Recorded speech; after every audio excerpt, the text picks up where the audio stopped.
بسم اللہ الرحمن الرحیم۔ السلام علیکم ورحمۃ اللہ وبرکاتہ۔ میسج ٹی وی کے پلیٹ فارم سے میں نعمان لیاقت ایک بار پھر آپ کی خدمت میں حاضر ہوں۔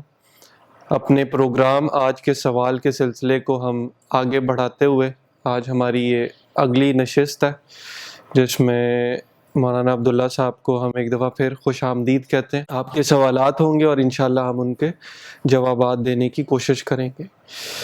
ناظرین، آج کل تبدیلی کا بہت زیادہ نعرہ لگایا جا رہا ہے کہ افراد کے بدلنے سے، ملک کے بدلنے سے ایک بڑے پیمانے کے اوپر جو تبدیلی آتی ہے اس کے اثرات ملک کے اوپر بڑے مثبت ہونے چاہیے۔ اس میں ہمیں اب دیکھنا ہے کہ دین ہمارا اس کے اندر کیا کہتا ہے، شریعت اس کے اندر کیا کہتی ہے۔ شریعت جب بھی تبدیلی کی بات کرتی ہے وہ اپنے آپ سے شروع کرتی ہے کہ انسان سب سے پہلے اپنے آپ کو بدلے، اس کے بعد وہ دوسروں کی طرف چلے تو معاشرہ خود بخود بنتا چلا جاتا ہے۔ یہ ملٹیپلیکیشن خود بخود شروع ہوتی جاتی ہے۔ ایک دفعہ ایک والد اپنے بیٹے کے ساتھ بیٹھے ہوئے تھے، 4-5 سال کا اس کا بچہ، تو وہ والد اخبار پڑھ رہے تھے، وہ انہیں تنگ کر رہا تھا، تو انہوں نے کچھ کھلونے لیے اور اس کے سامنے میز پہ رکھ دیے، کہا اس سے کھیلو اور مجھے تنگ نہ کرو۔ تو بچے نے کھلونوں سے کھیلنا شروع کر دیا۔ 4-5 منٹ گزرے، وہ دوبارہ باپ کی طرف متوجہ ہوا تو باپ نے اپنے سے ہٹانے کے لیے اس کو ایک نقشہ جو ان کے سامنے پڑا ہوا تھا پوری دنیا کا، اس میں بتایا یہاں پاکستان ہے، یہاں سعودی عرب ہے، یہ سمندر ہے، یہ دریا ہے، اور پھر اس کے بعد اس کو پھاڑ دیا، اور پھاڑنے کے بعد اس کے جب پیسز ٹیبل پہ رکھ دیے تو بچے کو کہنے لگے کہ اب اس کو جوڑو۔ اب ان کا اندازہ یہ تھا، اور دوسرے کمرے میں جا کے جوڑو، کہ 3-4 گھنٹے اس کے اوپر لگائے گا، اتنا ٹائم میرا سکون سے گزر جائے گا۔ تو بچہ آدھے گھنٹے کے بعد وہ پورا میپ جڑا ہوا لے کے سامنے آ گیا۔ تو باپ بہت حیران ہوا کہ یہ کیسے تم نے جوڑ لیا؟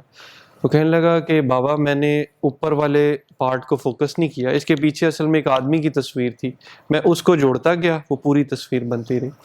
تو دوسروں کو بدلنے کے چکر میں بعض دفعہ ہم اپنے آپ کو بھول جاتے ہیں، اور جب اپنے آپ کو بھول جاتے ہیں تو وہاں سے پھر وہ جو زوال جس کو کہتے ہیں کہ وہ صحیح ہو جائے، عبداللہ صحیح ہو جائے، فاطمہ صحیح ہو جائے، عمر صحیح ہو جائے، لیکن نعمان ٹھیک نہ ہو، تو شریعت ہمیں بالکل اس کا اپوزٹ کہتی ہے۔ تو آج کے سوالات کا سلسلہ دوبارہ شروع کرتے ہیں۔ میں مولانا کو پاکستان میں دوبارہ خوش آمدید کہتا ہوں، آسٹریلیا کے دورے پہ یہ بلکہ مستقل اب ان کی رہائش آسٹریلیا کے اندر ہی ہے، تو ہماری خوش قسمتی ہے آج دوبارہ انہوں نے ہمیں جوائن کیا۔ تو ہمارا جہاں سلسلہ ہم نے چھوڑا تھا وہیں سے ہم شروع کرتے ہیں۔ تو شروع میں تو تھوڑا سا مختصر بتائیے، آسٹریلیا پاکستان میں کیا آپ نے ڈفرنس فیل کیا؟ یہاں کی زندگی اور وہاں کی زندگی، مساجد یہاں بھی آپ گزری، جماعت میں بھی گزرے، ٹائم بھی لگایا، اور وہاں اور یہاں کا کیا فرق ملا آپ کو؟ بسم اللہ الرحمن الرحیم الحمد للہ وکفا وسلام علی عبادہ الذین اصطفیٰ، اما بعد۔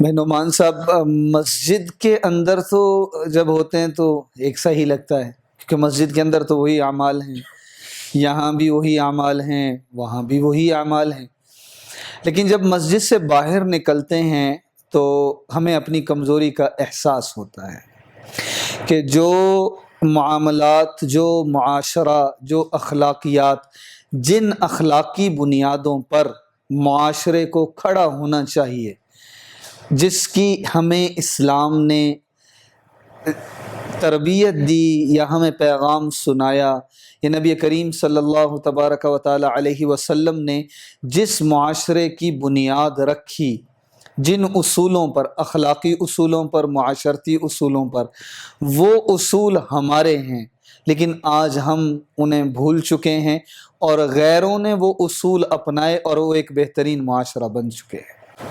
یہ اپنی آنکھوں سے دیکھ کے ہیں کہ جو اصول ہمارے ہیں، جو نظم و ضبط ہماری زندگی کا ہونا چاہیے، جو معاملات ہمارے ہونے چاہیے بحیثیت مسلمان، بحیثیت مؤمن، جو پیغام ہمیں دیا گیا تھا، ہم وہ بھول چکے ہیں، اور غیروں نے اپنا کے اپنے معاشرے کو بہتر کر لیا ہے۔ بحیثیت معاشرہ، بحیثیت قوم، وہ ان اصولوں کو اپنا کے جو اللہ رب العزت نے اور نبی کریم صلی اللہ علیہ وسلم نے میرے آپ کے لیے، مسلمانوں کے لیے جو بنائے یا جو ہمیں بتائے گئے، وہ ہم نے انہیں چھوڑ دیا، غیروں نے اپنایا، ان کا معاشرہ بہتر ہو گیا۔ وہ معاشرتی اعتبار سے، اخلاقی اعتبار سے، معاملات کے اعتبار سے، کمیونٹی کے اعتبار سے وہ بہتر نظر آتے ہیں۔ کیوں؟ وہ ان اصولوں پر کھڑے ہیں جو بہتری والے اصول ہیں، جو عزت والے اصول ہیں، جو کامیابی والے اصول ہیں، اور وہ اصول وہی اصول ہیں جو نبی کریم صلی اللہ علیہ وسلم نے اس امت کے لیے چھوڑے تھے۔ جی، پہلا سوال رافعہ بی بی دبئی سے کرتی ہیں۔ وہ کہتی ہیں کہ میں نے آپ کا پچھلا پروگرام بھی دیکھا، اس سے کافی فائدہ ہوا، ہم نے گھر والوں نے مل کے اکٹھے دیکھا اس کو۔ وہ یہ سوال کرتی ہیں کہ کیا ہر وقت باوضو رہنا ضروری ہے، یا وضو صرف عبادات کی حد تک ہمیں حکم دیا گیا؟ اس کے بارے میں ذرا وضاحت فرما دیں۔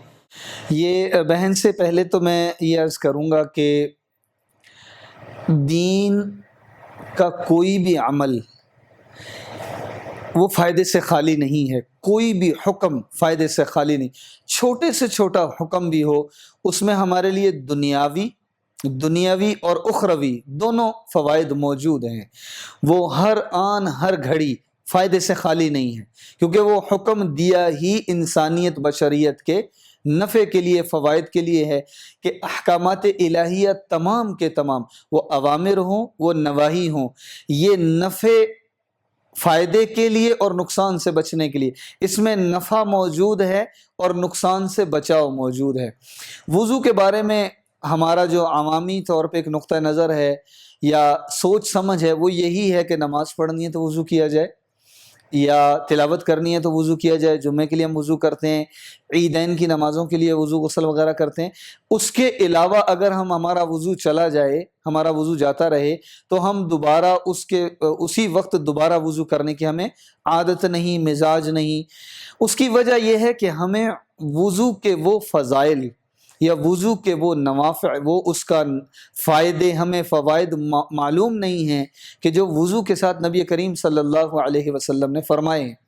سب سے پہلی بات، ایک چھوٹا سا میں واقعہ عرض کروں گا کہ ایک صحابی رضی اللہ عنہ حاضر ہوئے حضور صلی اللہ علیہ وسلم کی خدمت میں، اور آ کے کافی لمبی یہ حدیث ہے، کافی سوال کیے۔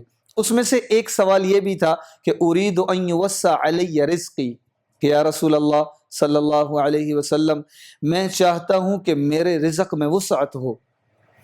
یہ ایک ایسا سوال ہے بھائی نعمان صاحب، جو آج کے معاشرے میں ہر دوسرا نہیں، ہر شخص ہی کر رہا ہے۔ جتنی ہمیں دوڑ پوری دنیا میں نظر آ رہی ہے، جتنی ایک چکر سارا دائرے میں گھومتا انسان نظر آ رہا ہے، اس کے پیچھے جو مین، اس کا مرکزی محور جو اس کا ہے، وہ یہی ہے کہ میرا رزق کیسے بہتر ہو، وسیع ہو، کثرت بھی ہو، برکت بھی ہو اور زیادہ بھی ہو، تاکہ میری ضروریات احسن انداز میں پوری ہو سکیں۔ یہی سوال، اسی مفہوم کا سوال صحابی رسول صلی اللہ علیہ وسلم کر رہے ہیں کہ ارید ان یوسع علی رزقی، میرا رزق وسیع ہو جائے۔ تو اللہ کے نبی صلی اللہ علیہ وسلم نے کیا فرمایا؟ ادم علی الطہارہ یوسع علیک رزقک، باوضو رہا کرو، ہر وقت باوضو رہا کرو۔ اس کا فائدہ کیا بتایا؟ کہ رزق میں برکت ہوگی، رزق میں وسعت ہوگی۔ اب ہمیں تو پتہ ہی نہیں کہ ہم وضو کا تعلق رزق کے ساتھ بھی جڑا ہوا ہے، ہم نے تو اسے جوڑا ہوا ہے نماز کے ساتھ، ہم نے تو اسے جوڑا ہوا ہے عبادات کے ساتھ۔ اب اگر یہی تو فرق ہے ہمارا اور صحابہ کا، جو بنیادی فرق جو عبادات کو، احکام کو لینے میں ہے، وہ یہ ہے کہ انہوں نے احکامات کو ذریعہ سمجھا، ہم نے احکامات کو صرف احکامات سمجھا، فرائض سمجھا، اور کسی حد تک معذرت کے ساتھ بوجھ بھی سمجھا۔ کہ نماز، جیسے کہ میں مثال عرض کرتا ہوں، ہم نے نماز پڑھی تو فرض سمجھ کے، ایک ذمہ داری سمجھ کے، حکم سمجھ کے۔ صحابہ نے نماز پڑھی اللہ سے لینے کا ذریعہ سمجھ کے، اللہ کی رضا کو حاصل کرنے کا ذریعہ سمجھ کے، جنت کی چابی سمجھ کے، یہ سمجھ کے۔ تو وضو کے ایسے ہی وضو ہے کہ وضو کے بہت سارے فضائل۔ ایک فضیلت تو یہ کہ رزق میں وسعت چاہیے تو وضو، باوضو رہو، ہر وقت وضو رہو۔ ایک اور حدیث میں فرمایا الوضوء سلاح المؤمن، وضو مؤمن کا اسلحہ ہے، ہتھیار ہے۔ ایک اور حدیث میں فرمایا من مات علی وضوء مات شہیدا، جو وضو کی حالت میں مر گیا وہ شہید کے درجے میں گیا۔ اور ایک اور حدیث میں فرمایا کہ جسے غصہ آ جائے اور وہ اپنے غصے پر کنٹرول نہ کر سکتا ہو، اسے چاہیے کہ وہ وضو کر لے۔ اپنے غصے کی آگ کو بجھاؤ وضو کے ذریعے. تو وضو کے بہت سارے فضائل ہیں، بہت سارے. تو ہر وقت باوضو رہنا فائدے سے حفاظت کے لیے بھی. اسلحہ جو ہے وہ یہی ہے، شیاطین سے، وسوسوں سے، مختلف قسم کے ایسے خیالات سے کہ جس سے انسان کا ذہن منتشر ہو جائے، نظریات منتشر ہو جائیں.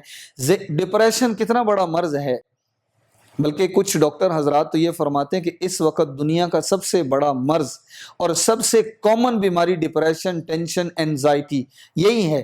تو وضو اس کا علاج ہے کہ آپ کو وسوسوں سے بچائے گا، پریشانی سے بچائے گا، ڈپریشن سے، ٹینشن سے آپ کی حفاظت کرے گا. آپ باوضو گھر سے نکلتے ہیں تو آپ بے فکر ہو کے نکلتے ہیں کہ اللہ تعالیٰ کی حفاظت کے اندر حفاظت میں ہیں، آپ کے ساتھ فرشتے حفاظت کے لیے موجود ہیں.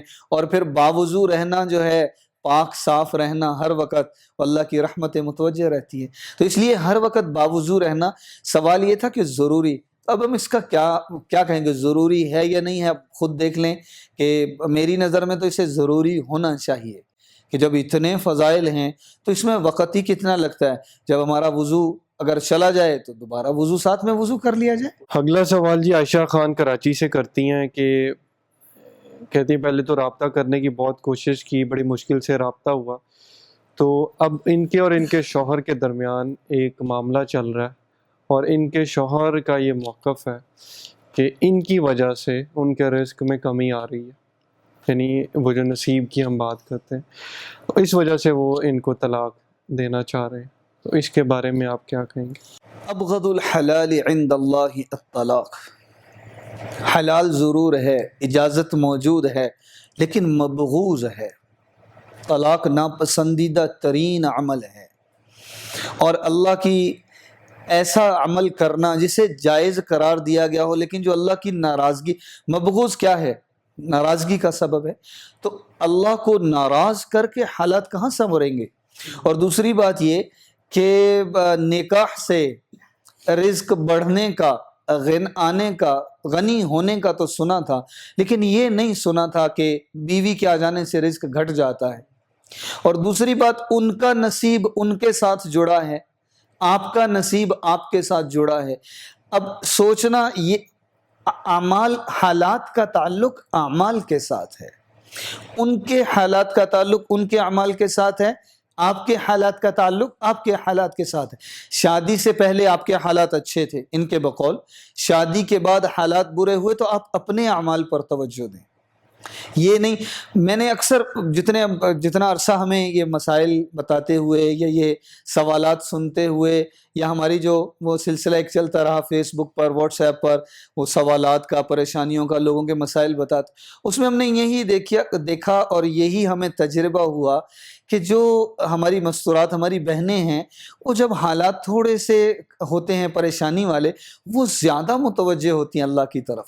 ان کے ہاں وظائف شروع کر دیے جاتے ہیں، وہ نوافل پڑھ رہی ہوتی ہیں. مرد حضرات بھی اللہ کی طرف رجوع کرتے ہیں، لیکن ہماری جو مستورات، ہماری جو بہنیں ہیں، وہ زیادہ کہ جی وجہ پریشانی ہے، کہ جی صاحب کا کاروبار نہیں چل رہا، میرے شوہر کا، کوئی دعا بتا دیں، کوئی وظیفہ بتا دیں، کوئی عمل بتا دیں، نوافل زیادہ پڑھنے، تلاوت زیادہ کرنی، دعاؤں میں رونا دھونا، راتوں کو اٹھنا کہ یا اللہ حالت.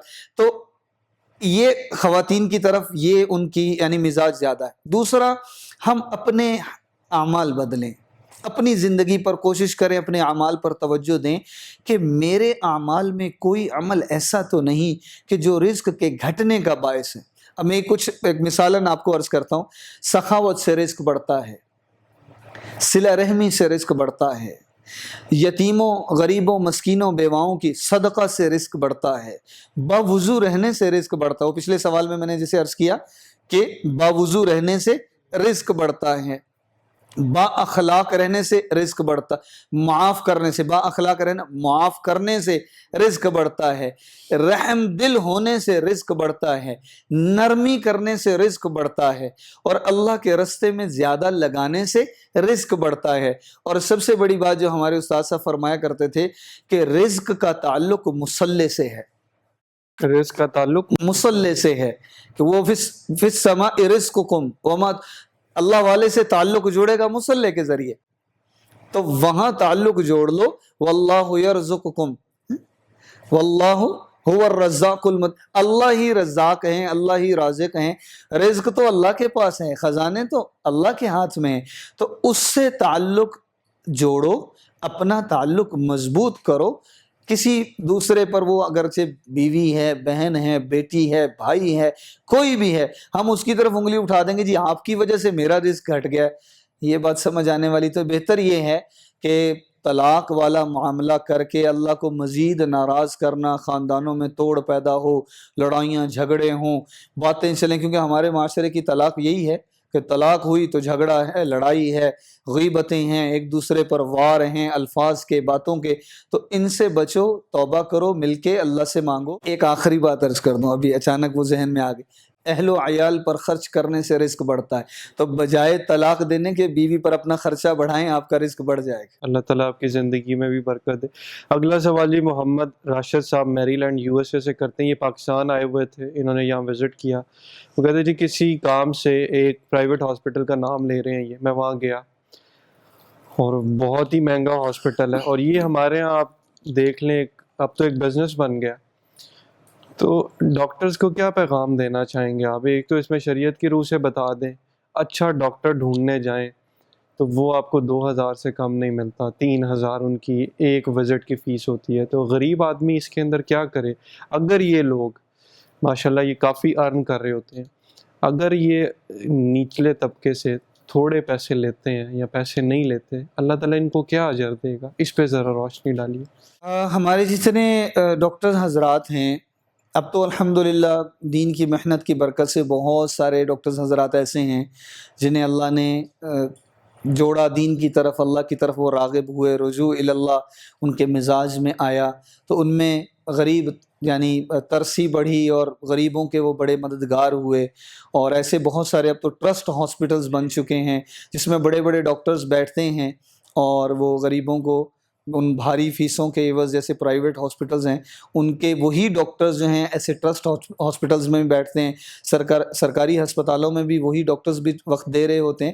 تو دوسری بات یہ کہ یہ جو پیشہ ہے، یہ جو شعبہ ہے ڈاکٹری، بہت عظیم ہے، بہت بڑا۔ اللہ نے جسم کا مسیحا بنایا ہے، یہ وہ لوگ ہیں جو دعائیں لیتے ہیں۔ اب اگر تو کوئی پیسے ہی لینے کی نیت کرے تو وہ پھر صرف ایسے ہی لے گا، مال ہی کمائے گا، اور مال کب تک ہے۔ لیکن اگر نیت بدل لیں، دعائیں لینے کی نیت کر لیں، اس میں کئی دفعہ ایسے ہوگا کہ فیس چھوڑنی بھی پڑے گی۔ وہ غریب آ گیا جس کی ہمت نہیں ہے علاج کروانے کی، تو وہ دعائیں ہیں۔ وہ ایک ہمارے دوست ہیں مفتی اسماعیل منک صاحب، وہ ایک زمبابوے کے ہیں مفتی صاحب، وہ وہاں آسٹریلیا بھی آتے رہتے، تشریف لاتے رہتے ہیں۔ تو انہوں نے ایک دفعہ وہ واقعہ سنایا تھا ایک ڈاکٹر کا، کہ وہ ڈاکٹر صاحب تھے، وہ شاید پاکستان کے ہی کوئی ڈاکٹر ہیں، ان کا ایک انہوں نے واقعہ سنایا کہ وہ اسلام آباد سے ملتان جاؤ، کہتے ہیں میں نے سعودیہ میں ایک شیخ سے، عرب جو تھے، مسجد نبوی کے مدرس تھے، وہاں کی کوئی جامعہ ہے، مدرسہ ہے، وہاں کے مدرس تھے، تو ان کے میں بیان میں حاضر ہوا، تو انہوں نے یہ واقعہ سنایا کہ پاکستان کے ایک ڈاکٹر آئے تھے، تو انہوں نے اپنا یہ واقعہ سنایا تھا کہ دعا کی طاقت کتنی ہے، کہ اس پر وہ دعا کی طاقت پر بات کر رہے تھے کہ پاکستانی ایک ڈاکٹر تھے، اسلام آباد سے ملتان جانا تھا انہیں، تو وہ کسی میٹنگ کے لیے، تو اسلام آباد سے انہوں نے فلائٹ لی، رستے میں کافی موسم خراب ہوا اور انہیں ایمرجنسی لینڈ ہونا پڑا کہیں رستے میں کسی چھوٹے شہر میں۔ تو ڈاکٹر صاحب نے دیکھا کہ میرے پاس تو ٹائم بہت کم ہے، مجھے تو واپس بھی جانا ہے، اور وہ اتنے مصروف ڈاکٹر تھے کہ ان کا پورا 2-3 مہینے کا شیڈیولڈ ہوتے تھے، سارے بزی ہوتا تھا سارا ان کا شیڈیول۔ تو وہ انہوں نے وہاں سے اترے، جہاز سے اجازت لی پائلٹ سے، اور وہاں سے ٹیکسی وغیرہ لی اور پھر نکلے۔ کو بارش بھی ہو رہی تھی اور کوئی آندھی طوفان بھی تھا، تو ٹیکسی بھی کچھ تھوڑا سا آگے چلی اور بارش بہت تیز ہو گئی اور وہ آگے نہ جا سکے، تو پاس ہی کسی گاؤں میں اتر کے کہیں کوئی چھوٹا سا انہیں گھر نظر آیا، تو انہوں نے دروازہ کھٹکھٹایا، تو ایک بوڑھی عورت نے دروازہ کھولا، تو انہوں نے کہا ہمیں شیلٹر پناہ چاہیے، بارش ہو رہی ہے، ہم نماز بھی پڑھ لیں اور کچھ وقت کے لیے موسم کچھ تھم جائے، کچھ موسم معتدل ہو جائے تو ہم پھر آگے نکل جائیں گے۔ انہوں نے کہا جی ٹھیک ہے۔ وہ اندر، میں مختصر عرض کروں گا، تو کافی تفصیل سے انہوں نے بتایا تھا، تو وہ جب ہم اندر گئے تو ہم نے دیکھا کہ ایک بچہ ہے کچھ 4-5-6 سال کا، تو وہ معذور ہے، تو وہ بچہ بیٹھا ہوا ہے، معذور ہے، جسمانی اس کی حالت ایسی ہے کہ وہ پتہ چل رہا ہے کہ یہ معذور ہے۔ تو ہم نے نماز پڑھی، وہ خاتون جو ہیں وہ چائے بھی ہمارے لیے بنا کے لائیں کہ سردی ہے، بارش ہو رہی ہے، ٹھنڈا موسم ہے، تو چلو آپ چائے پئیں۔ تو پھر ہم نے پوچھا کہ یہ بچہ کون ہے، اس نے کہا کہ یہ میرا پوتا ہے اور یہ یتیم ہے. کہا یہ معذور ہے؟ کہا ہاں یہ معذور ہے. کہ اس کا علاج نہیں کروایا؟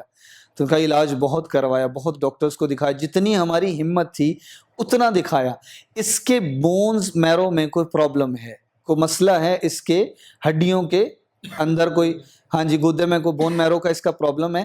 تو وہ ایک ہی ڈاکٹر ہے پاکستان میں, اسلام آباد میں بیٹھتے ہیں, اس کا ہم پتہ کرنے گئے تھے. اس کو پہنچنے کی ہمارے پاس فیس نہیں ہے, اور ہمیں ٹائم بھی جو ملا وزٹ کا یعنی چیک اپ کا وہ بھی ہمیں 3-4 مہینے بعد کا مل رہا تھا, اور اتنی ہماری ہمت نہیں کہ ہم اس کی فیس ادا کر سکیں. تو کہا پھر کیا کر رہے ہیں آپ؟ ہم کچھ بھی نہیں کر رہی, ہر نماز سے پہلے یا بعد میں جیسے بھی اجازت ہو میں 2 نفل پڑھ کے دعا کرتی ہوں کہ یا اللہ ہم غریب ہیں, ہم کمزور ہیں, ہم کچھ نہیں کر سکتے, لیکن آپ تو طاقت والے, قوت والے, قدرت والے, حکمت والے, آپ کے پاس تو پورے زمین و آسمان کی کنجیاں آپ کے قبضے قدرت میں ہیں, آپ ہمارا اس کا مسئلہ یہ حل فرما دیجیے. تو وہ ڈاکٹر صاحب پوچھنے لگے آپ کو پتہ ہے وہ ڈاکٹر کون ہیں, ان کا کیا نام ہے؟ تو وہ بوڑھی خاتون نے جب وہ ڈاکٹر کا نام بتایا تو ڈاکٹر صاحب رونے لگے. کب کہ بوڑھی اماں آپ کو پتہ ہے وہ ڈاکٹر کون ہے؟ کہ نہیں, کہ میں ہی وہ ڈاکٹر ہوں. یہ آپ کی دعا کی طاقت ہے, موسم بدلا آپ کی دعا سے, بادل آئے آپ کی دعا سے, جہاز ایمرجنسی لینڈ کیا آپ کی دعا سے, اور پھر میری ٹیکسی بھی رکی آپ کی دعا سے, اور آپ کی دعا نے مجھے آپ کا دروازہ کھٹکھٹانے پہ مجبور کیا ہے. یہ اللہ کی قدرت ہے, طاقت ہے کہ اس نے وہی ڈاکٹر جس کو آپ مل نہیں سک رہی تھیں آپ کے در پہ لا کھڑا کیا ہے. تو بات یہ ہے کہ ہمارے غریبوں کو بھی یہ دیکھنا ہے کہ ہمیں اصل تو یقین ایمان اللہ کے ساتھ ہے کہ اللہ سے فیصلے کروانے. دوسری ہمارے جو ڈاکٹرز حضرات ہیں ان سے بھی گزارش یہی کریں گے کہ اپنے اس پیشے کو صرف دنیا کمانے کا ذریعہ نہ سمجھیں, آخرت بنائیں, اس سے دعا لیں, دعائیں بھی لیں. جو نہیں دے سکتے فیسز, جو اس قابل نہیں ہیں کہ وہ اتنا خرچہ برداشت کر سکیں, تو کوشش ہمت کر کے, الحمدللہ بہت سارے ایسے ہاسپٹلز بن گئے ہیں, بہت ساری ڈسپینسریز بن گئی ہیں جہاں پہ وہ اس طبقے کو لیا جا رہا ہے کہ جو طبقہ زیادہ فیسز نہیں ادا کر سکتا. بیہیویئر کی بھی بات انہوں نے کی ہے کہ جب آبویسلی انسان ایک پڑھائی کرتا ہے تو اس کے اندر وہ کہتے ہیں جی تکبرانہ رویہ بھی ہو جاتا ہے, اس کو کس طرح کیٹر کیا جائے؟ اب آگے پیچھے آپ کے جب لوگ ہوتے ہیں, انسانی فطرت بھی اس طرح کی ہے, اس کے بارے میں بھی ذرا گائیڈ کیجیے. ڈاکٹر صحیح طرح بات نہیں کرتے اور صحیح طرح اٹینڈ نہیں کرتے. میں اس میں میں معذرت چاہوں گا, میں اس میں جو اپنا تجربہ ہے وہی عرض کر سکتا ہوں. میرے تجربے میں ڈاکٹر کا پیشہ ہی ایسا نہیں کہ وہ متکبر ہو, وہ سخت ہو, وہ روڈ ہو, اس کا تو پیشہ ہی ایسا, اس کا تو شعبہ ہی ایسا ہے کہ وہ نرم ہوتا ہے. لیکن اصل میں غلطی ہم سے ہو رہی ہے, میں نے صرف اسے بات کرنی ہے, اور میں سمجھتا ہوں کہ صرف وہ مجھے ٹائم دے, اس نے بہت سارے لوگوں کو ٹائم دینا ہے, اور اس کے پاس وہ ٹائم تھوڑا تھوڑا. جیسے میں ایمرجنسی میں ہمارے جو ڈاکٹرز تھے جب ہم مدرسے میں ہوتے تھے تو ہمارے مدرسے کے بالکل ساتھ یہ جو فیصل آباد کا Punjab medical college allied hospital ہے یہ بالکل ساتھ ہے, قریب ہے. تو وہ بہت سارے ڈاکٹرز ہمارے دوست تھے, تو کبھی کبھی ہم جب چھٹی کا دن جیسے جمعرات کو ہوتا, ہم شب جمعہ پہ جانا ہے تو ہم ہاسپٹل بھی جایا کرتے تھے. جن کی ہاؤس جاب شروع ہو گئی تو ہم ان سے ملنے جایا کرتے تھے. تو وہ ڈاکٹرز نے بھاگ کے جانا ہے, اس کو بھی دیکھنا ہے, اس کو بھی دیکھنا ہے, اس کو سب کو ٹائم دینا ہے. اب آپ یہ دیکھیں کہ 50 بیڈ ہیں لیکن 50 ڈاکٹر ڈیوٹی پر نہیں ہوتے, ڈاکٹر 5 ہی ہوتے ہیں, تو ایک کے حصے میں 10 بیڈ آتے ہیں. تو اب وہ ایک بیڈ والا اگر یہ کہے کہ آپ سارا وقت بس ہمارے ہی مریض کو دیں, ایسا ممکن نہیں ہوتا. اور جن ڈاکٹرز حضرات میں اگر خدا نہ خواستہ ایسا کوئی مزاج ہے تو ان سے یہی گزارش کریں گے کہ آپ یہ دیکھیں کہ وہ کس حال میں آپ کے پاس آئے ہیں. اس حال میں دیا ہوا دلاسا, تسلی, نرمی ان کے دل کا وہ دعا کا وہ دروازہ کھلوائے گی جو آپ ہمیشہ کے لیے, وہ اس دعا کو لوگ ترستے ہیں کہ دل سے نکلی ہوئی دعا عرش ہلا دیتی. اچھا, اس کے ساتھ ایک اور چیز بھی ایڈ کر لیں, ایمرجنسی سروسز آپ نے ابھی ذکر کیا, آپ سٹرائکس کے بارے میں سنتے ہیں, احتجاج ہو رہا ہوتا ہے اور وہاں پر او پی ڈیز بند کر دیتے ہیں, یہ کیسا ہے؟ نہیں، یہ تو بالکل مناسب نہیں ہے، یہ تو بالکل مناسب نہیں ہے۔ مطالبات رکھے جائیں، اپنے ضرور رکھے جائیں، جو مطالبات ہیں جائز مطالبات ہیں انہیں ضرور پیش کیا جائے، لیکن اس کا مطلب یہ نہیں کہ آپ ہاسپٹل جو او پی ڈیز ہیں وہ بند کر دیں اور اس طرح لوگوں کو زندگیوں کے ساتھ زندگیاں وہ جو ہیں وہ داؤ پر لگا دی جائیں۔ کتنے ہی مریض ہیں جیسے کہتے ہیں نا، رل جاتے ہیں بیچارے، تو یہ مناسب نہیں ہے۔ آپ کا پیشہ، آپ کا شعبہ، آپ کی نسبت، آپ کا رتبہ یہ اجازت نہیں دیتا کہ آپ مریض سے منکر ہو، مریض کا علاج سے انکار نہ کریں۔ حکومت کے ساتھ، اپنی ایڈمنسٹریشن کے ساتھ آپ کے جو بھی مسائل ہیں، جو بھی مطالبات ہیں، آپ ہر درجے پر رکھیں، آپ جس انداز میں رکھنا چاہتے ہیں رکھیں، لیکن آپ کے شعبے کا جو رشتہ مریض کے ساتھ ہے اسے نہ ٹوٹنے دیں، کیونکہ اس میں اس کا نقصان ہو رہا ہے۔ آپ کے مطالبات میں اگر آپ نے وہ سروس بند کر دی تو اس میں جہاں سے آپ نے مطالبات رکھنے یا منوانے ہیں ان کا کیا جائے گا؟ ان کا تو کچھ بھی نہیں ہوگا، تو پیشنٹ نقصان پیشنٹ کو۔ تو ڈاکٹر کا وہ رشتہ جو مریض کے ساتھ ہے وہ رشتہ ہر حال میں قائم رہے۔ کوئی کہتے ہیں ڈاکٹر تو ڈاکٹر ہے، وہ آف ڈیوٹی بھی ہو تو ڈاکٹر ہے، ڈاکٹر تو ڈاکٹر 24 گھنٹے۔ اگر میں سفر کر رہا ہوں، ایک ڈاکٹر ہیں وہ سفر کر رہے ہیں اور رستے میں کوئی حادثہ نظر آ گیا تو عام لوگ اور ایک ڈاکٹر بھی اس سفر میں موجود ہے، تو اب وہ ڈاکٹر وہاں بھی اپنی وہ جو اس کا شعبہ ہے، فلائٹس میں اس طرح ہوتا ہے، فلائٹس میں فرسٹ ایڈ دیتے ہیں جو ڈاکٹرز حضرات ہوتے ہیں۔ اگلا سوال مولانا اکرام صاحب سرگودا سے کرتے ہیں کہ اسلام میں شطرنج حرام ہے؟ مفتی اعظم سعودیہ کا کچھ دنوں پہلے فتویٰ آیا تھا جس میں انہوں نے اس کو حرام کہا تھا۔ تو میرے آپ سے 2 سوالات ہیں۔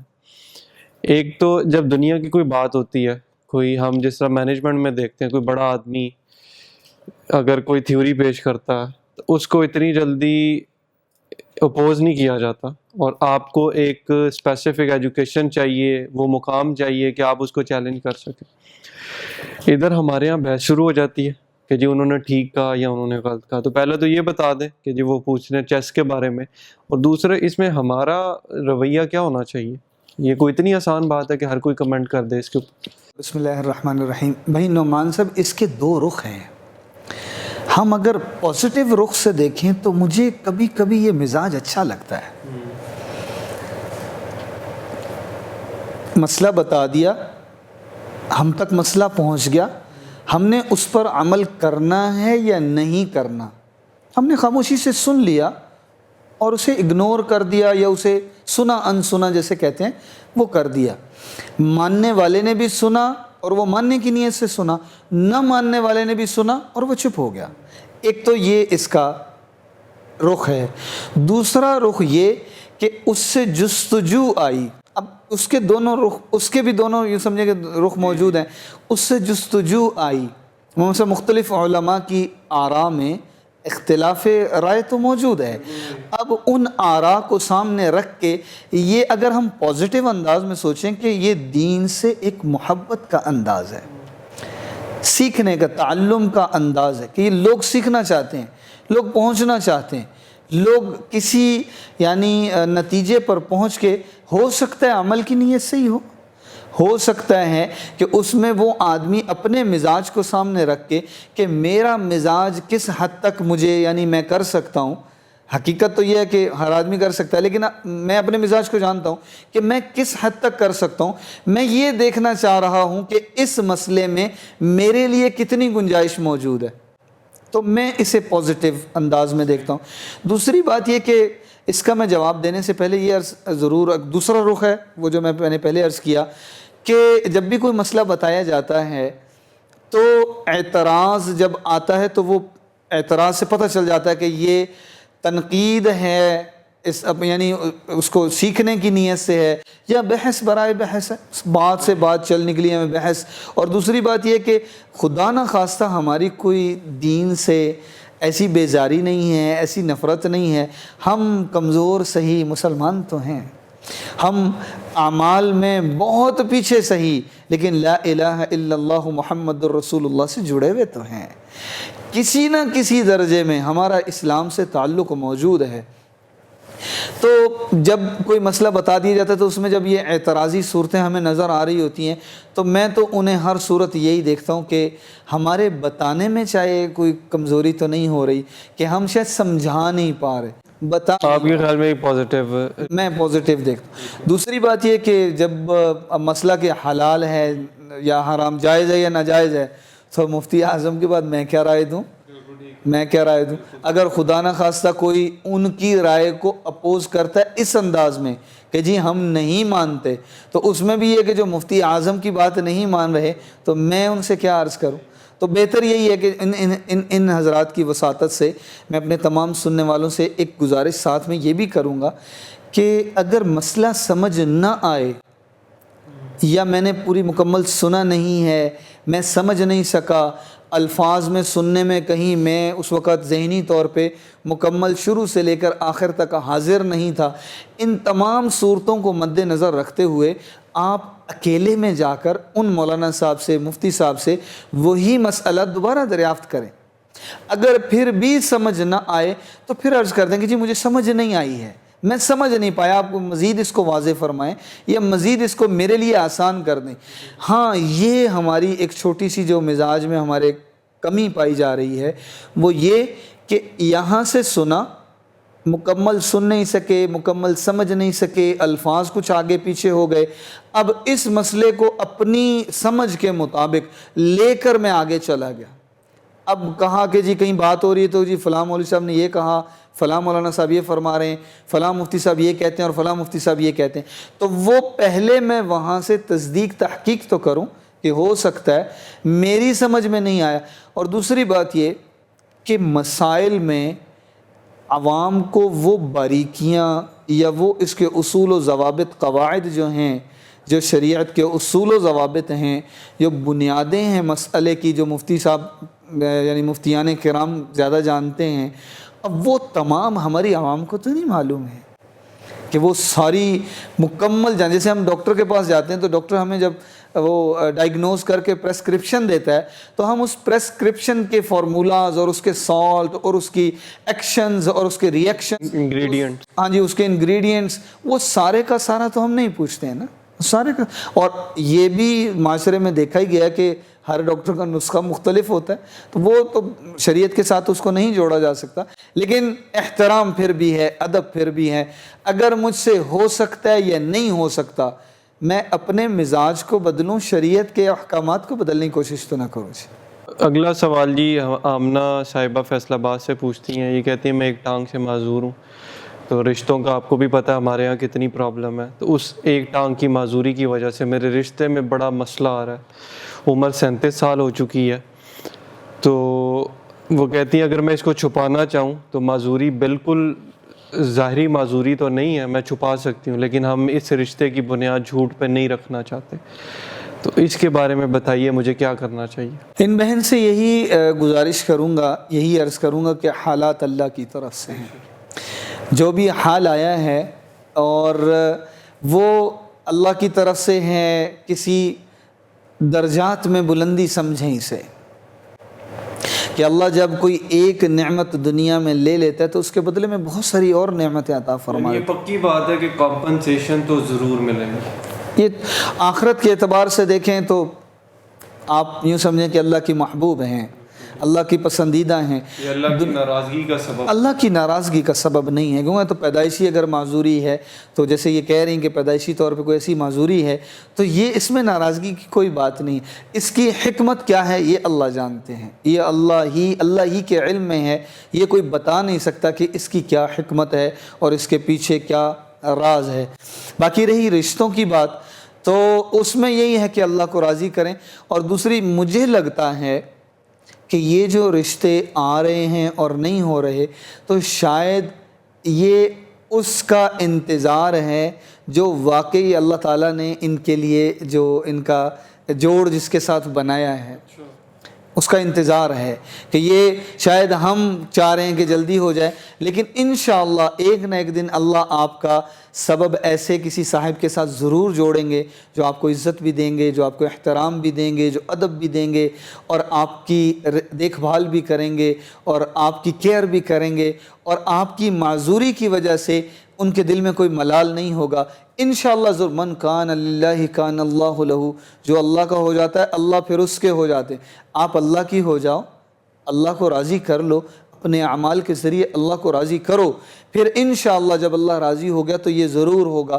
اور دوسری بات ہے کہ ہمارا معاشرہ اب اس رشتوں کے معاملے میں اس سطح پر آ چکا ہے جسے سطحی کہا جاتا ہے، کہ ہم مال کو دیکھ کے، ظاہری چیزوں کو دیکھ کے ہم اس بنیاد پر رشتے کر رہے ہیں۔ کس کو دیکھنا چاہیے؟ اصل تو دین ہے، اصل تو آخرت ہے، اصل تو اخلاق ہیں۔ رشتے تو اخلاق سے چلتے، گھر تو اخلاق سے چلتے، مال سے کہاں گھر چلتے ہیں؟ مال تو بڑے بڑے مالدار لوگ ہیں، جب بد اخلاقیاں ہوتی ہیں، جب زبان شعلے اور انگارے چھوڑ رہی ہو اور پھینک رہی ہو تو پھر مالداری کیا کرے گی؟ محلات میں پھر ایسے لگتا ہے جیسے کانٹوں کی سیج ہے۔ اور جب غریب بھی ہوں، با اخلاق ہوں، جنہیں عزت کرنا آتی ہو، جنہیں اخلاق، جو میٹھا بولنا چاہتے ہوں، جانتے ہوں، غریب بھی ہوں تو وہ گھر بس جاتے ہیں، لیکن اگر مالدار ہوں اور بول کڑوا ہو تو وہ گھر بگڑ جاتے ہیں، بکھر جاتے ہیں، ٹوٹ جاتے ہیں۔ تو ان بہن سے یہی گزارش ہے کہ آپ صبر کریں اور انتظار کریں اور اللہ سے مانگیں کہ اللہ عافیت کے معاملہ فرمائے آپ کے ساتھ، اس میں پریشان نہ ہوں۔ اور یہ ویسے بھی جو اللہ نے جوڑ بنایا ہے وہ انشاءاللہ ضرور ہو کے رہے گا۔ یہ رشتوں کا آنا اور چلے جانا، بات کا پورا آگے نہ چڑھنا، یہ اتنی کو پریشانی والی بات نہیں، انشاءاللہ ایک نہ ایک دن ضرور ہو جائے گا۔ جو سچ کو بنیاد بنا رہی ہیں یہ اس کا اجر بھی، اس کا اجر بھی ہے، اس کا تو اس سے بڑے سچ اور جھوٹ سے بچنا۔ یہاں پر ایک جملہ معترضہ کے اعتبار سے ایک چھوٹی سی بات عرض کر دوں، جھوٹ وہ گناہ ہے جو تمام نیکیوں کا صفایا کر دیتا ہے۔ جھوٹ وہ گناہ ہے جو تمام نیکیوں کا صفایا کر دیتا ہے۔ جھوٹ ایسے کھا جاتا ہے نیکیوں کو جیسے سوکھی لکڑیوں کو آگ، یہ حدیث موجود ہے۔ جھوٹ ایسے نیکیوں کو ایسے کھا جاتا ہے جیسے سوکھی لکڑیوں کو آگ۔ تو کیا اس سے کیا مفہوم کیا ہے؟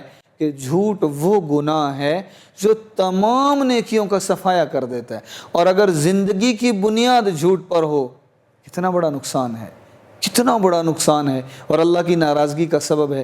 تو بہتر یہی ہے کہ سچ پر قائم رہیں، انشاءاللہ اس سچ کی برکتیں ایک دن آپ کے سامنے ضرور آئیں گے انشاءاللہ۔ اگلا سوال جی، یہ بھی ہماری ایک بہن کرتی ہیں، انہوں نے اپنا نام نہیں بتایا۔ وہ کہتی ہیں جی اگر کسی لڑکی اور لڑکے کے شادی سے پہلے کچھ تعلقات ہو جائیں اور یہ اس بنیاد پہ ہوں کہ رشتے کا وعدہ کیا گیا ہو، لیکن اس کے بعد وہ رشتہ اگر اس جگہ پہ نہیں ہوتا تو کیا اس بچی کے لیے جائز ہے کہ وہ کہیں اور رشتہ کر لے؟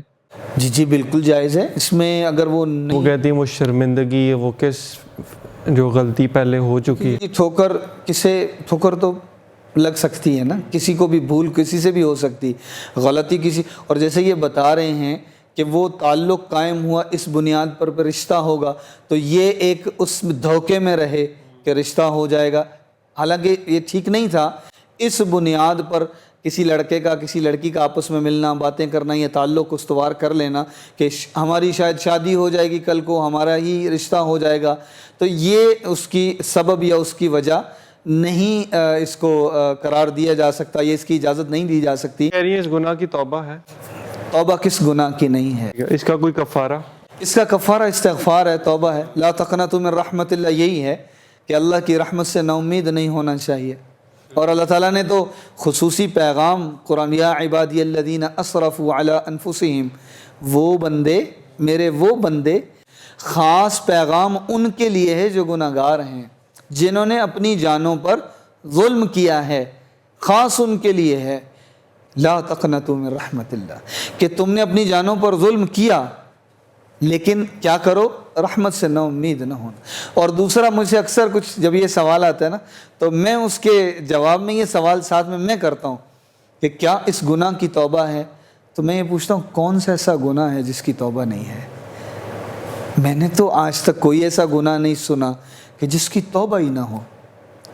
ہاں یہ اور بات ہے کہ حقوق العباد کے کچھ گناہ ایسے ہیں کہ ان کی ادائیگی کے بعد ان کی توبہ مکمل ہوتی ہے، کہ حقوق وہ تو استغفار سے، توبہ سے، رجوع سے ہو جاتا ہے، لیکن حقوق العباد میں ادائیگی ضروری ہے، حق ادا کر کے پھر توبہ مکمل۔ تو یہ اللہ سے نا امید نہ ہو، استغفار بڑھائیں، توبہ بڑھائیں۔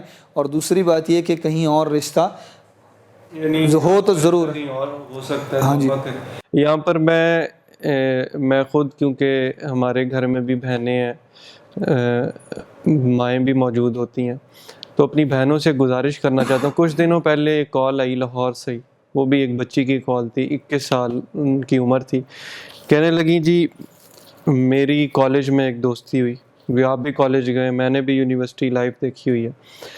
تو اس بنیاد پہ یہ جو کوشچن کا تھوڑا سا بیک گراؤنڈ، یہ ایک ڈفرینٹ کوشچن تھا. تو مجھے اس بنیاد پہ دوستی ہوئی کہ ہماری گریجویشن جب ہو جائے گی اس کے بعد ہم نکاح کر لیں گے. اور اب وہ بتا رہی تھی، رو رہی تھی کہ 9.5 سال کے بعد اب وہ کہہ رہے ہیں جو لڑکا ہے کہ میرے گھر والے نہیں مان رہے اور ہم بہت آگے تک جا چکے ہیں. تو میری اپنی بہنوں سے گزارش ہے، جس طرح مولانا نے بڑی خوبصورتی سے کہا، انگلش میں ایک چیز کہتے ہیں، ایک پروورب ہے، نپ دا ایول ان دا بڈ، کہ آپ کبھی بھی ایک بری چیز سے اچھی چیز نہیں پیدا کر سکتے. آپ گندم اگائیں گے گندم ملے گی آپ کو، چاول اگائیں گے آپ کو چاول ملیں گے، کپاس کے بعد کپاس ملے گی. تو اپنی عزت کی تھوڑی دیر کے لیے حفاظت کر لیں. اللہ نے پھر آگے ہسبینڈ رکھا ہوا ہے، شوہر رکھا ہوا ہے، وہ رشتے کا جو اللہ کی طرف سے نعمتیں ہیں وہ ساری ملیں گی. تو آج کا بدقسمتی سے جو ہمارا میڈیا کا دور ہے، بتانے والا بھی کوئی نہیں. یہ پروگرام شروع کرنے کا مقصد ہی ہمیں مجھے اور مولانا کو کوئی ٹی وی پہ آنے کا شوق نہیں ہے، لیکن اتنے مسائل سن کے ان کا فیڈ بیک دیکھ کے اس کے بعد ایک ہم آپس میں بیٹھے کہ جی اس کو عام عوام تک لایا جائے. تو میری بہنوں سے گزارش ہے کہ کالج میں ہو، یونیورسٹی میں ہو، مدرسے میں ہو، جہاں کہیں بھی دنیا میں آپ جائیں، آپ تعلیم حاصل کریں. آپ نے اپنی حفاظت خود کرنی ہے. آنے والے کل کا کسی کو نہیں کوئی پتہ. ایک جھوٹی امید کے اوپر اپنی عزت کے ساتھ نہ کھیلے، کیونکہ آپ کے ساتھ آپ کے بہن بھائیوں کی بھی عزت اٹیچڈ ہے، آپ کے والدین کی بھی عزت اٹیچڈ ہے. تو اس کی حفاظت آپ نے کرنی ہے. تو اگر غلطی ہو گئی ہے اللہ سے مانگیں. جنہوں نے آگے ایڈمیشنز لینے ہیں ان کے لیے خاص پیغام ہے کہ یونیورسٹی کے اندر گروپس بنتے ہیں، اپنے آپ کو حد فاصل کے اوپر رکھیں، فاصلے کے اوپر رکھیں، اپنی عزت کی حفاظت کریں. اللہ دنیا میں بھی نہیں ضائع ہونے دے گا، آخرت کے اندر بھی نہیں ضائع ہونے اس میں اگلا سوال سے پہلے میں تھوڑی سی وہ دینا چاہوں گا مثال، کہ جتنے ہمارے بچیاں بچے ہیں، جتنی ہماری بہنیں ہیں، بھائی ہیں، ان سب کے لیے ایک مثال موجود ہے. لو میرج جس معاشرے سے ہم لے کر آئے ہیں، اس معاشرے میں خاندانی سسٹم ٹوٹ چکا ہے. جہاں سے ہمیں یہ لو میرج کا یعنی یوں سمجھیں کہ ایک رسم ملی ہے، جہاں سے ہمیں یہ فیشن ملا ہے کہ لو میرج ہو، لڑکا لڑکی کالج میں اکٹھے پڑھتے ہیں، ایک دوسرے کو پسند کر لیتے ہیں، ان کے تعلقات چلتے رہتے ہیں، وہ آگے جا کے شادی کی صورت، میں اس کو نہیں کہہ رہا کہ وہ ٹوٹ گیا، ان کا ہو نہیں سکا، وہ ارینج میں تبدیل نہیں کر سکے. میں مکمل ایک لو میرج کی بات کر رہا ہوں کہ یہ مکمل ایک میرج ہو جاتی. لیکن جہاں سے یہ آیا ہے اس معاشرے کی حالت دیکھ لیں، اس کی بنیادیں دیکھ لیں، خاندانی نظام دیکھ لیں کہ لو میرجز نے وہاں خاندانی نظام کو کیا دیا ہے، اور رشتوں کا تقدس اور رشتوں کا ایک رتبہ درجہ اور اس کی عزت ادب احترام وہاں کیسا ہے. تو آج یہاں بھی اسی کا رنگ نظر آنا شروع ہو چکا ہے کہ اگر ہم اس راستے پر چلیں گے تو آہستہ آہستہ ہمارے خاندانی نظام کی جو جڑیں بڑی مضبوط جڑیں ہیں، رشتوں کا ایک تقدس ہے، الحمدللہ بہت مضبوط ہے ہماری بنیاد. تو اگر ہم اس راستے پر چلیں گے تو اس معاشرے کو دیکھ لیں اس کا کیا صورتحال ہے. اگلا سوال جی گجرانوالہ سے حمزہ صاحب کرتے ہیں. وہ کہتے ہیں جی میں گجرات سے میرا تعلق ہے، اور جس گھر میں میری شادی کی بات ہوئی ہے وہ گجرانوالہ سے ہیں، اور صرف اس بات کے اوپر پہلے سارا دیکھا جا چکا ہے، اس بات پہ اب انکار ہو رہا ہے کہ میرے پاس کوئی بڑی زمین اور جائیداد نہیں ہے، اس کے علاوہ اور کوئی اعتراض نہیں ہے، لڑکا بھی پسند ہے، لڑکی بھی پسند ہے، راضی بھی ہیں. اس بنیاد کو بنا کے کیا نہ کی جا سکتی ہے؟ مال و دولت تو بنیاد نہیں ہوتی گھر بننے کی، اور وہ گھر کبھی نہیں چلتا جو مال و دولت پر بنتا ہے. جو رشتے مال پر جڑتے ہیں وہ کبھی بھی نہیں چلتے ہیں. یہ ابھی کچھ ہفتے پہلے جب میں نے آسٹریلیا سے آپ سے جب میں نے رابطہ کیا، آپ کو یاد ہے کہ ہماری ایک بہن نے فون کیا کہ میں خودکشی کرنے لگی، کہ مجھے انہوں نے فون کیا کہ مولانا صاحب یہ میری آخری کال ہے، اور اس کال کو بند کرنے کے بعد میں نے اپنا زندگی کا خاتمہ کر لینا ہے. اور میں نے آپ سے بھی پھر عرض کیا کہ میں نے کہا آپ پاکستان میں موجود ہیں، میں اس وقت پاکستان میں نہیں، تو آپ ان سے رابطہ کیجئے اور کوشش کیجئے کہ ان کی زندگی بچ جائے۔ اس کے پیچھے کیا محرک تھا؟ اس کے پیچھے دو چیزیں تھیں، ایک لو میرج اور دوسری دولت۔ دونوں کا جب خمار اترا تو نوبت یہاں تک پہنچی کہ وہ بہن کہہ رہی کہ میرے پاس تو رستہ ہی کوئی نہیں، میں گھر بار چھوڑ چکی ہوں، ماں باپ کو چھوڑ چکی ہوں، بہن بھائیوں کو چھوڑ چکی ہوں، بنیاد دولت بنی، اس نے میری جاب دیکھی، میں نے شروع میں اس کی مدد کی۔ وہ جو ہماری وہ بہن ہے وہ اچھی پڑھی لکھی ہیں ماشاءاللہ، کوالیفائیڈ ہیں، ان کی کہیں جاب تھی اچھی، کہیں ان کی سیلری بھی تھی، اور پھر ان کا آپس میں تعلق بھی بنا۔ تو بنیادیں دو چیزیں بنی کہ ان کے پاس پیسہ ہے، خاتون کے پاس، ہماری بہن کے پاس پیسہ ہے، نوجوان کی ابھی نوکری نہیں ہے، وہ لڑکے کی نوکری نہیں ہے، تو یہ بھی کہ یہ سپورٹ کر لیں گی، گھر چل جائے گا۔ اور دوسرا لو میرج، ماں باپ سے ناراض کر کے ان کو، تو وہ اب یہ کہہ رہی ہیں کہ میرے ماں باپ کو میں خود چھوڑ چکی ہوں، بہن بھائیوں کو خود چھوڑ چکی ہوں، جسے اپنانے کے لیے اپنے سب کو چھوڑا۔ جب میری نوکری میں نے چھوڑی، بچوں کی وجہ سے میں نوکری نہ کر سکی، تو اس نے مجھے چھوڑ دیا کہ گھر کیسے چلے گا؟ تم نوکری چھوڑ رہی ہو تو گھر کیسے چلے گا؟ تو بات یہ کہ جو گھر اس بنیاد پر قائم کیے جاتے ہیں، جہاں جہیز کی لسٹ بنتی ہے، جہیزوں کی لسٹ بنائی جاتی ہے، تو پھر کل کلاں کو یہ تانے ہی بنتے ہیں، یہ آپس میں اعتراضات ہی بنتے ہیں کہ تو کیا لائی تھی اور میں یہ لے کر آئی تھی، پھر یہ بنیادیں لڑائی ہیں۔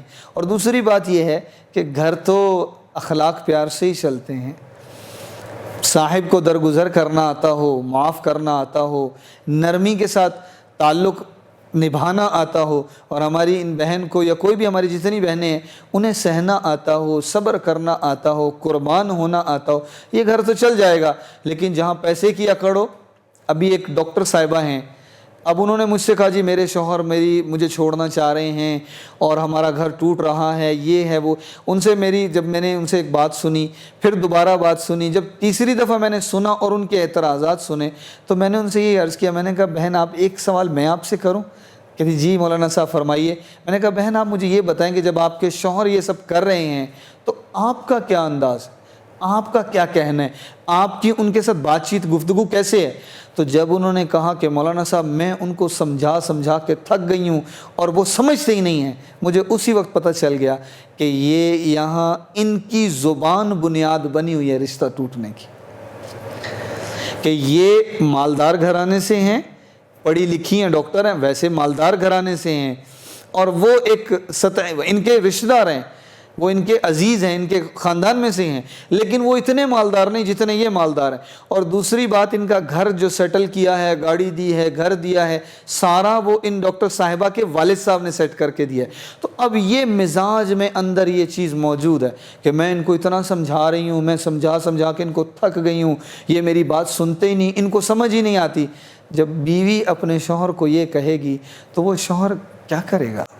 تو بنیاد جب بھی دین کے علاوہ، بنیاد جب بھی اخلاق اور دینداری اور اخلاق، جب یہ بنیاد ہوگی رشتوں کی تو یہ پھر قائم رہیں گے، یہ لانگ لاسٹنگ ہے۔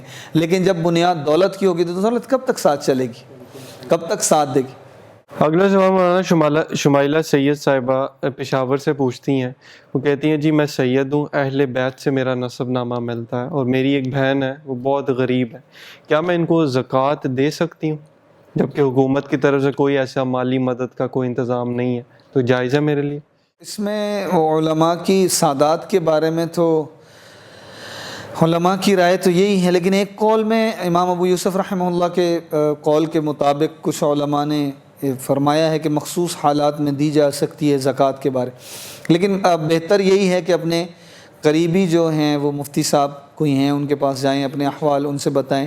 میں اس میں تھوڑا سا یہ عرض کرنا چاہوں گا کہ یہ ہمارے معاشرے کا ایک المیہ ضرور ہے، سادات کا اس طرح ان حالات تک پہنچنا، اور دوسرا اس کے ساتھ میں جوڑوں گا ہمارے مدارس کو، مساجد کو، مراکز کو، دین کے، ان کی سفارت، جیسے ہمارے سفیر آیا جی مسجد سے، مدرسے سے سفیر آیا، چندہ مانگا جا رہا ہے، یہ سب اس وجہ سے آیا کہ معاشرے نے یا ہم نے ان کی اعانت سے یا ان کی جو ہماری ذمہ داری ہے اس سے ہم نے منہ موڑ لیا ہے۔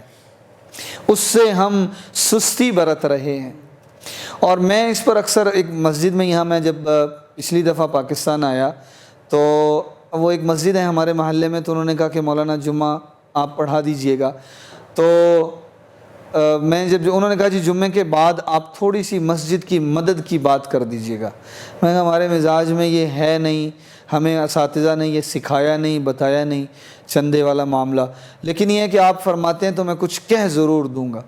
تو میں نے چندے کی بات کرنے کی بجائے میں نے صرف یہ عرض کر دیا وہاں پر کہ جاتے جاتے سب لوگوں سے گزارش ہے کہ دعا مانگ کے جائیں کہ یا اللہ ہمارا مال دین کے لیے اور دین کے مراکز کے لیے قبول فرما۔ کہ بات یہ ہے کہ لگے گا اس کا جس کا قبول ہوگا، ککھ بھی قبول کر لیا تو لگ جائے گا، نہیں تو لکھ بھی چھوڑ دیا تو چھٹ جائے گا۔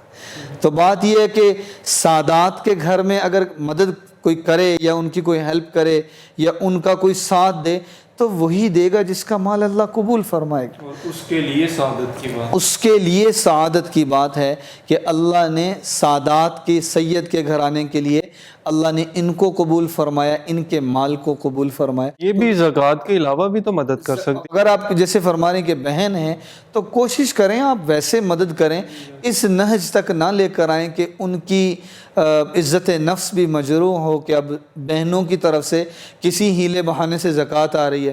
اور اگر صورتحال ان کی ایسی ہے کہ یہ زکوٰۃ کے علاوہ، یعنی زکوٰۃ انہوں نے دینی ہے کہ وہ تو ذمہ داری ہے نا، وہ تو فرض ہے، اس کے علاوہ ان کی پوزیشن ایسی نہیں کہ یہ مدد کر سکتی ہیں، تو پھر بہتر یہ ہے کہ وہاں قریبی جو بھی مفتی صاحب ہیں ان سے پورے حالات واقعات انہیں بتائے جائیں، پھر ان سے یہ سارا مسئلہ پوچھ لیا جائے۔ بہت شکریہ جی۔ اگلا سوال سمیرہ صدیقی صاحبہ پوچھتی ہیں، وہ کہتی ہیں جی اسلام میں کیا فیس بک کے استعمال کی اجازت ہے، اور فیس بک پر لڑکے اور لڑکیوں کی دوستی کا کیا حکم ہے؟ اب اس کا بیک گراؤنڈ کیا ہے، جیسے ہی میں نے اور آپ نے بھی کسی زمانے میں شروع کیا تھا، تو جب اس دنیا میں آپ قدم رکھتے ہیں تو وہ اصول نہیں پتہ ہوتے شروع کے اندر، تو ان کے سوال کا مقصد کہ ریئل لائف میں کچھ اور معاملہ ہے اور فیس بک کے اوپر کوئی اور معاملہ ہے، اس کی ذرا وضاحت کرتے ہیں۔ جی میں پہلے دوسرے سوال کا جواب میں پہلے عرض کر دیتا ہوں، اور پہلے سوال کا جواب وہ اس کے بعد میں، کہ یہ فیس بک پر دوستی یا کسی بھی آپ کے فارمیٹ کے اوپر، کسی بھی اپلیکیشن کے اوپر،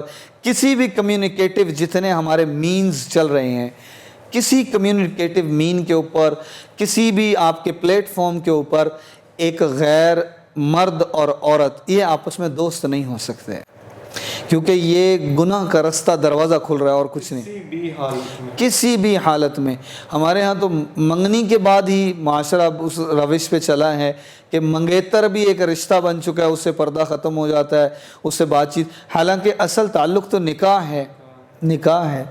ہاں ویسے اگر بچپن سے اکٹھے ہیں، گھروں میں رہتے ہیں، بہن بھائیوں کی طرح ہیں، اس میں بھی بہتر تو یہی ہے اور افضل اور حکم بھی یہی ہے، صرف بہتر نہیں مجھے کہنا چاہیے، حکم یہی ہے، افضل یہی ہے کہ وہ احترام ادب بہن بھائیوں کی طرح ہو۔ جیسے ہمارے یہاں کزنز رہتے ہیں، ایک بہت بڑا گھر ہے، کمبائن فیملی سسٹم ہے، بچپن سے اکٹھے رہتے آ رہے ہیں، اکٹھے کھیلتے آ رہے ہیں، بہن بھائیوں کی طرح رشتہ ہے، تو وہ ہونا تو یہ چاہیے کہ جب بلوغت کو پہنچ جائیں تو پردہ ہو جائے کہ وہ اب اللہ کا حکم ہے، ٹھیک ہے ہم بچپن سے اکٹھے رہے، تو وہ دوستی والا معاملہ تو نہیں ہے، کیونکہ یہ تو شیطان کا ایک یوں سمجھیں کہ جال ہی ہے کہ وہ اس جال کے ذریعے پھانسنا چاہ رہا ہے، پھنسانا چاہ رہا ہے، وہ یہ اس کا ایک یہ حیلہ ہے، بہانہ ہے کہ جی ہم جی وہ کریں گے، وہ کسی صورت۔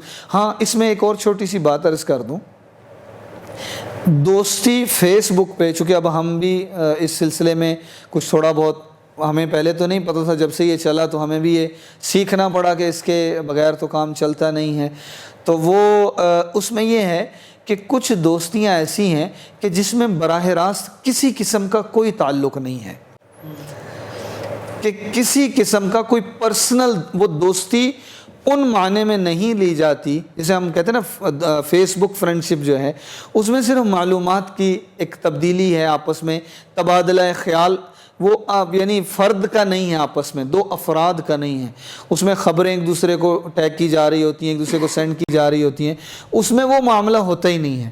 تو اس حوالے سے تو اگر کچھ لوگ آپس میں فیس بک میں مثلا ایک جو صاحب ہیں ان کے بہت سارے پڑھنے والے ہیں، ہمارے بہت سارے علماء ہیں فیس بک پیج چلا رہے ہیں، اور بہت سارے اسکالرز ہیں ہمارے جو وہ فیس بک پیج چلا رہے ہیں، اور اس کے اوپر ان کی تحاریر آتی ہیں، کتابیں آتی ہیں، اور بہت فوائد اس سے امت کو حاصل ہو رہے ہیں، تو اس میں کچھ بچیاں بھی شاگرد ہیں، کچھ بچے بھی ہیں اس حوالے سے۔ دوسری بات جو انہوں نے پہلا سوال کیا کہ اسلام میں جائز ہے یا ناجائز ہے، تو فیس بک فی نفسی ہی نہ جائز ہے نہ ناجائز ہے، اس کا استعمال کون کر رہا ہے، کس انداز میں کر رہا ہے، وہ دیکھ کے پھر جائز یا ناجائز بتایا جائے، کیونکہ یہ تو ایک یوں سمجھیں کہ استعمال کا ایک آلہ ہی ہے، اور پرنسپل یہ اچھا استعمال ہے تو آپ اجر کی طرف دین کے لیے استعمال ہو رہا ہے۔ ہمارے یہ جو میسج ٹی وی ہے تو یہ فیس بک پہ کتنا ماشاءاللہ اس کی ویورشپ ہے، کتنے لوگ اس کو دیکھ رہے ہیں،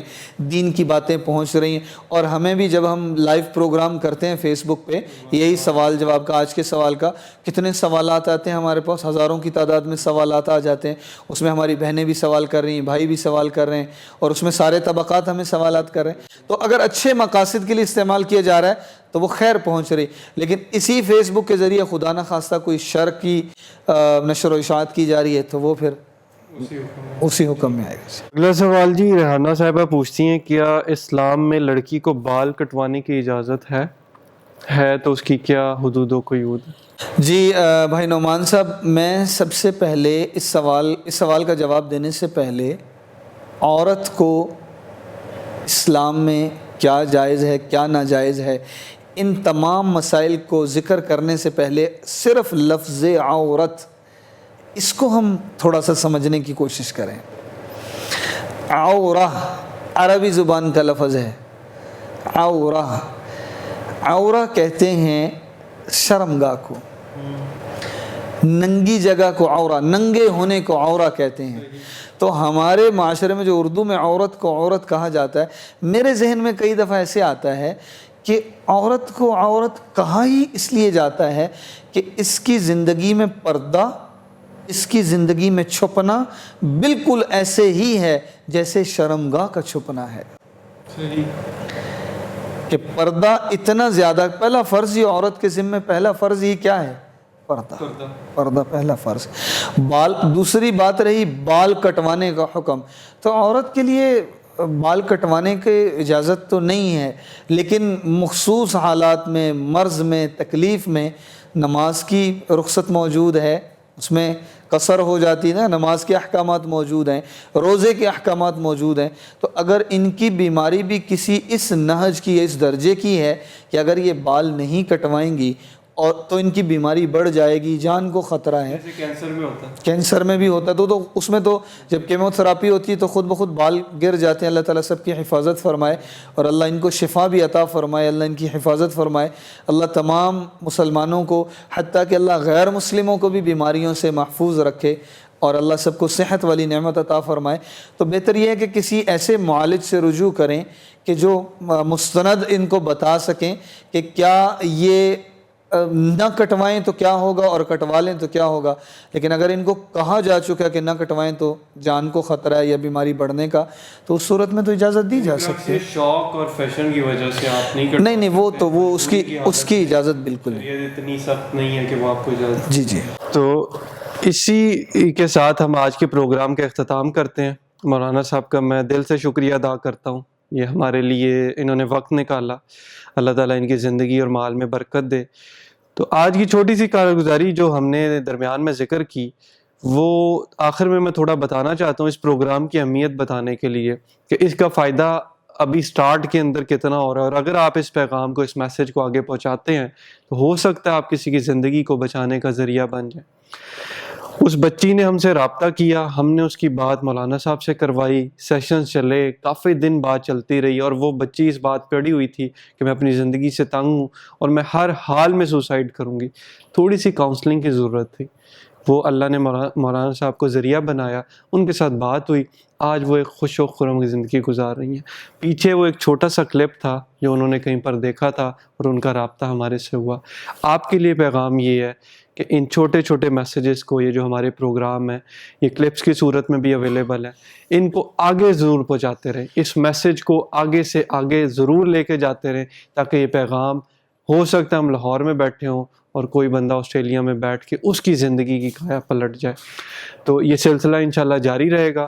اگلے پروگرام تک کے لیے اپنے ہوسٹ کو اجازت دیجیے، انشاءاللہ ہم اگلا پروگرام لائیو سیشن کریں گے، پراپر اناؤنسمنٹ کی جائے گی، تو آپ کے سوالات کا ہم انتظار کریں گے۔ اللہ تعالیٰ آپ کو، ہمیں سب کو دنیا میں بھی آباد رکھے، آخرت میں بھی آباد رکھے۔ السلام علیکم ورحمۃ اللہ۔